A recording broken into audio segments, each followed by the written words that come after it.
My name is Roseanne Stoya. I currently live in Boston. I had a good life before April 15th.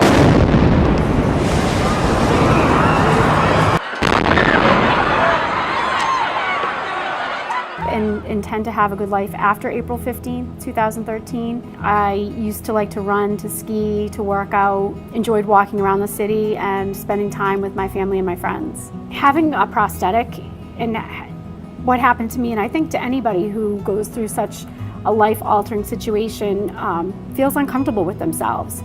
And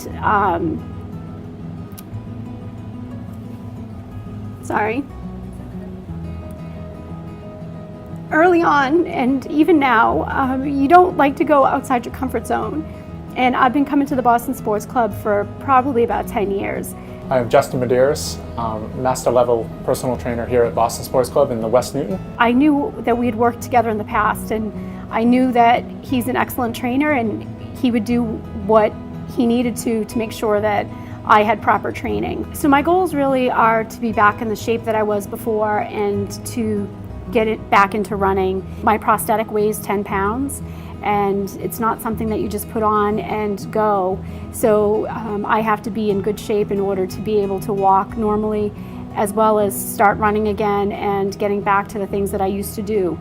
When I was offered by Jothi Rosenberg to be part of this documentary, Who Says Roseanne Can't Run, I thought it would be a great way for me to get back into training to run. I needed to work out with Justin to get those muscles ready so that when I do start running again, that I'm in good physical shape to be able to control the blade and my limb in order to run. I've been training Roseanne about 7 years, and I've been here at the Boston Sports Club for about 12 and a half years. What I'm doing with Roseanne currently is trying to get her strength build up in her total hip complex so that she's able to have fluid motion with her leg. The Roseanne before, I think, well, was definitely, 4 more, and then she'd kind of slog through the 4 and just quit.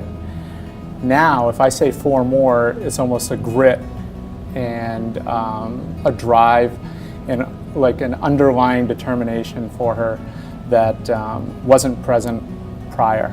The times that I want to give up, it's usually when I'm walking around my neighborhood after running an errand and my leg is really hurting.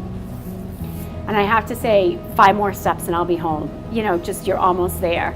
I do mentally have to just keep pushing myself. I mean, I had blisters last week, not in a very good location, and I had personal stuff that I had to get through, and every step was painful. Is it easy to sit down and say, you know what, I can't do it? Yes, but I've never been a quitter before, and I don't think I'm a quitter now. And I want to get back to where I was pre-April 15th. I am an above-the-knee amputee, and it's much different than someone who is below the knee.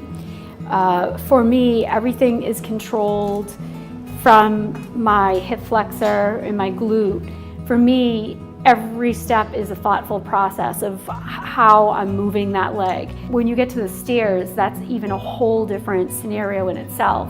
Going down's a little bit easier, I find, than coming up, but I have to build up the strength on my right side to be able to do that. I don't think anybody ever thinks that they're going to be looking for a prosthetic, but it's not reality until you walk into a prosthetist office and you see all the different legs and you have no idea what you need or what you want. Emotionally, when you go in and you see all of this stuff, product, legs, feet, covers, no covers, mechanical looking, I cried the first time going in. I knew that as I went through these appointments that I had to make sure that I was comfortable with who I was working with. I've been very fortunate, and I know that there are people that become amputees in car accidents, diabetes, cancer, crazy accidents. They don't have the support that we've had through the Boston Marathon, and I don't know how people get through it without it. For me, the support I've had has been huge, from family, from friends, from strangers, from Justin here at the Boston Sports Club. I think I'm much further along in my progress than I would be if I didn't have that support. And it's important for me to recognize that there are people out there that don't have it, and at some point we're when and where I'm comfortable enough with me, myself, I really want to reach out and help others and, really kind of push them a little bit. One of my biggest support systems has been my boyfriend, Michael Materia. Mike and I met on Marathonn Monday after the tragedy. He was one of my first responders. And he has really been with me every step of the way through this whole entire process. When I got in the back of the police transport vehicle and Mike was back there, he helped load me in. He's a Boston firefighter. I forced him to hold my hand, and he knew my hand had been burned pretty badly and it was in bad shape, but it was important for me to really kind of feel that connection and hold his hand and make sure that I was calm until I got to the hospital. I did everything that I knew I could by staying alert and conscious. I just kind of let myself go and knew that how it ended up was up to them, and I knew that getting there I would be in good hands. The Boston Marathon was always my favorite day in Boston. I used to spend it with family when I was little. My dad would take my sister and I into the ball game, and then we'd go to Kenmore Square to see the runners come in, and it transformed into going with friends and hanging out and having just a great day. It's just so much energy in the city. Looking forward to this year's marathon in 2014. I'm not really sure how I'm going to feel about it. I feel as though that if I don't attend this year, I probably never will again.